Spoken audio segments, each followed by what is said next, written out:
Alisin niyo po, Lord, ang lahat ng takot sa aking puso. Panginoon, maraming salamat sa mga bagong pagkakataon na ilalagay mo sa araw ko ngayon. Salamat sa mga bagong pagkakataon. Salamat sa mga bagong makikilala kong mga tao ngayon. Alam kong may hatid silang pagpapala sa aking buhay. Salamat sa mga bago kong mararanasan o mga new experiences na nasa araw ko ngayon. Alam kong ang lahat ng mangyayaring ito ay may kasamang lesson. Kaya salamat, Lord, sa laging pagtuturo sa akin ng bago. Dahil ang lahat ng ito ay nagagamit ko sa buhay. Na nagagamit ko ang mga ito sa mga pagkakataon ng aking buhay.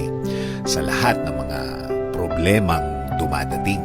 At dumadating pa nga ang pagkakataon na isi-share ko din ito sa aking mahal sa buhay. Pero Panginoon, hindi ko pa rin maiwasan ang takot sa aking puso, sa aking isip. Lagi na lang may mga ganitong mga bagay na pilit ko ding inaalis sa aking utak. Mga bagay na pumipigil sa akin para ma-receive ang inyong blessings.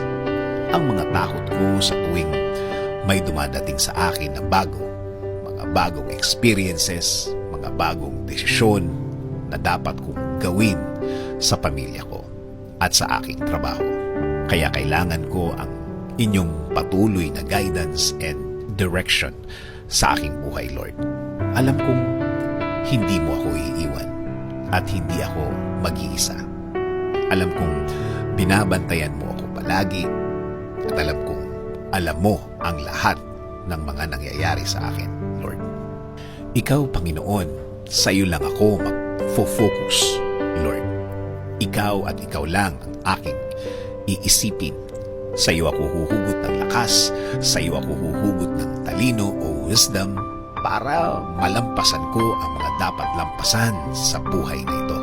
Kaya Lord, patuloy kong tatanggapin ang iyong plano sa aking buhay. Patuloy akong magko-concentrate sa iyong kabaitan sa aking buhay. Patuloy akong aasa sa mga provision at gifts sa aking buhay. Ilagay mo po, Lord, ang mga tamang tao, mga tamang opportunity sa aking ways, Lord. Ilagay mo po sila sa aking araw-araw. Handa po ang aking puso sa iyong guidance sa akin. At ang aking pamilya, Lord. Ikaw na po ang bahalang mag-bless sa kanila. Patuloy niyo po silang alagaan at patuloy niyo po silang i-bless. Ikaw na din, Lord, ang mag-lead at magbigay ng direksyon sa kanilang buhay. Lord, ikaw ang aking iisipin.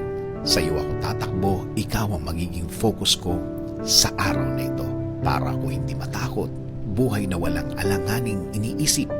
Sa iyo ako, Lord, palagi magsasubmit. And Lord, patuloy niyo pong gawin ang inyong plano sa akin. Patuloy niyo pong pasukin ang aking buhay. Alam ko po na kapag kasama ko kayo, ang buhay ko ay magiging mas tama at tahimik, Lord. In Jesus' name, I pray. Amen. Sabi nga sa Isaiah 43:2, "When you pass through the waters, I will be with you. And when you pass through the rivers, they will not sweep over you. When you walk through the fire, you will not be burned. The flames will not set you ablaze."